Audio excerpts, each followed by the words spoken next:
Hey guys, I'm Raj. Welcome to Cinepost. এখন আমি কথা বলবো দেভারার ফার্স্ট সং নিয়ে, ফিয়ার সং। কোরাটালা শিবা এবং জুনিয়র এনটিআর এর আপকামিং এই অ্যাকশন এন্টারটেইনারের মিউজিক দিয়েছে বর্তমান সময় সব থেকে জনপ্রিয় মিউজিক কম্পোজার অনিরুদ্ধ রবিচন্দর, এবং এই গানটা অনিরুদ্ধ নিজেই গিয়েছে। তো সাউথের সিনেমার গানগুলো রিলিজের ক্ষেত্রে আমরা যেটা দেখতে পাই সেটা হচ্ছে যে ওরা একটা লিরিক্যাল ভিডিও ড্রপ করে এবং সেই ভিডিওর মধ্যে লিরিক্সের পাশাপাশি সিনেমার কিছু অ্যাকচুয়াল ফুটেজও থাকে এবং এটার মাধ্যমে পুরো গানটাকে সাজিয়ে ফেলে। তো এখানে এক্স্যাক্টলি সেটা করা হয়নি, এখানে কোনো লিরিক্যাল ভিডিও আপলোড করা হয়নি। এখানে যেটা করা হয়েছে, এখানে আমরা অনিরুদ্ধকে দেখতে পাচ্ছি সম্ভবত তার টিমের সাথে পুরো গানটা জুড়েই একটা মিউজিক ভিডিওর মতো ট্রিটমেন্টে তারা গান করছে, এবং এর পাশাপাশি মুভির কিছু অ্যাকচুয়াল ফুটেজ যেটা আমরা ফার্স্ট গ্লিমসের মধ্যে অলরেডি দেখতে পেয়ে গেছি, নতুন ফুটেজও সংযোজন করা হয়েছে। তবে সেই সকল ফুটেজের যে একটা বিশাল সিগনিফিকেন্স এখানে রয়েছে তেমনটা আমার মনে হয়নি। তো ওভারঅল এই গানটা কেমন ছিল? ওয়েল, গানটা কিন্তু আমার কাছে জাস্ট অ্যাভারেজ লেগেছে, একেবারে খুব একটা ভালো কিছু মনে হয়নি। প্রথমত হচ্ছে যদি অডিওটা নিয়ে কথা বলি, অনিরুদ্ধ রবিচন্দর ব্যাকগ্রাউন্ড স্কোরের জন্য এই মুহূর্তে কমার্শিয়াল সিনেমার জগতে ইন্ডিয়াতে বেস্ট চয়েস। তার উপরে এই মুহূর্তে অন্য কোনো চয়েস পুরো ইন্ডিয়াতে নেই, এই ব্যাপারটা একেবারে 100% রাইট। বাট মিউজিকের ক্ষেত্রে, আই মিন অ্যাকচুয়ালি গানের ক্ষেত্রে কিন্তু অনিরুদ্ধ রবিচন্দর আমি মনে করি এখনো তার বেশ দুর্বলতা রয়েছে। প্রত্যেকটা ফিল্মে তার ব্যাকগ্রাউন্ড স্কোরটা যেই হাইটে চলে যায়, গানগুলো কিন্তু সেই হাইটটা ম্যাচ করতে পারে না। প্লাস অনিরুদ্ধের যে ভোকালটা, এই ব্যাপারেও আমি বলবো যে ইটস নট গুড এনাফ।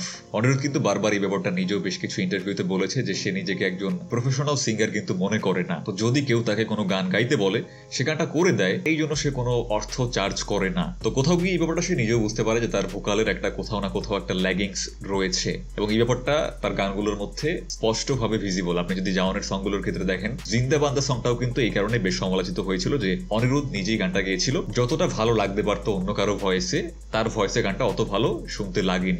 এই গানটার ক্ষেত্রে কিন্তু আমার কাছে সেই ব্যাপারটা মনে হয়েছে। এখানে যে লাউড মিউজিকের বিটস গুলো, তার মধ্যে তার ভয়েসটা কোথাও গিয়ে হারিয়ে যাচ্ছিল, কোনো ইম্প্যাক্ট তৈরি করতে পারছিল না। এবং এর পাশাপাশি গানের মিউজিকটা আমার কাছে অ্যাভারেজই লেগেছে, তেমন ভালো কিছু মনে হয়নি। এবার যদি কথা বলি ভিডিওটা নিয়ে, তো অনিরুদ্ধের যেহেতু এখন একটা বিশাল বড় ফ্যান ফলোইং রয়েছে, তারই একটা আলাদা অডিয়েন্স রয়েছে, এই জন্য অনিরুদ্ধকে কিন্তু এই গানটার মধ্যে ইউজ করা হয়েছে। আমরা দেখতে পাচ্ছি গানটার বিশাল একটা পোর্শন জুড়ে অনিরুদ্ধ নিজেই তার টিম নিয়ে গান গেয়ে যাচ্ছে, এবং এর পাশাপাশি আমরা এনটিআর এর কিছু দৃশ্য দেখতে পাচ্ছি, যে সমস্ত দৃশ্য আমরা ফার্স্ট গেমস এর মধ্যে দেখতে পেয়েছিলাম, যে সে একটা কোস্টাল এরিয়াতে একটা নদীর পাড়ে বসে বিভিন্ন লোককে ধরে ধরে মারছে, এবং গানের মধ্যেও কিন্তু এই ব্যাপারটা বারবার বলা হয়েছে, দেভারা চুনচুনকে মারেগা। তো আমরা এখানে এনটিআর কে অ্যাকশন করতেই দেখতে পাচ্ছি, এবং আগের টিজারের মধ্যে আমরা দেখতে পেয়েছিলাম যে বেশ কিছু পাইরেটস, ডাকাত, তারা বিভিন্ন কার্গো শিপ থেকে বিভিন্ন কার্গো চুরি করছে। তো এনটিআর কে এখানে এই ডাকাত দলেরই সদস্য নাকি সে তাদের বিরুদ্ধে যুদ্ধ করছে, এই ব্যাপারটা এখনো পর্যন্ত খুব একটা পরিষ্কার নয়, কেননা আমরা এরকমের একটা ডাকাত দলের সাথে তাকে দেখতে পাই। এর পাশাপাশি গানের মধ্যে আর একটা নতুন দৃশ্য রয়েছে, যেখানে আমরা দেখতে পাই যে একটা নেভি শিপে সিভিলিয়ানসরা বা ডাকাতরা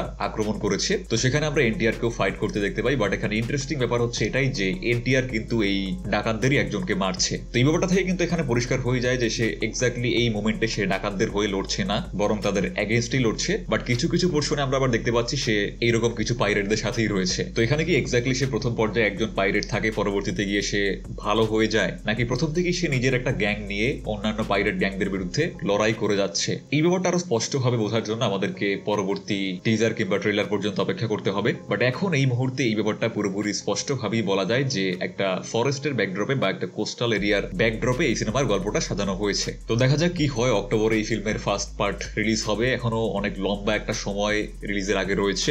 এত লম্বা সময় নিয়ে তারা প্রমোশনের প্ল্যানিং করেছে, সো আই হোপ যে বড় কিছুই হবে। রিভিউটা দেখার জন্য অসংখ্য ধন্যবাদ। কমেন্টে আপনাদের মতামত অবশ্যই জানাবেন, কেমন লাগলো দেভারার প্রথম সং। যদি আমাদের চ্যানেলে প্রথমবার হয়ে থাকেন, প্লিজ লাইক এন্ড সাবস্ক্রাইব। দেখা হচ্ছে নেক্সট ভিডিওতে। Till then, tata.